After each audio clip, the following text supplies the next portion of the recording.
The following statements appear on a nursing care plan for a client after a mastectomy: incision site approximated, absence of drainage or prolonged erythema at incision site, and client remains afebrile.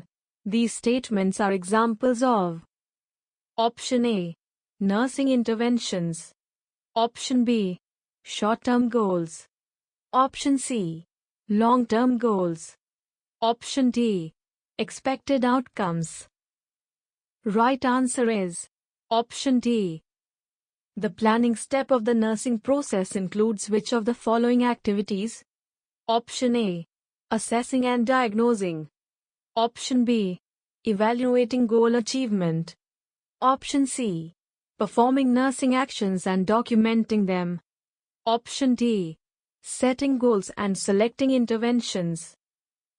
Right answer is Option D.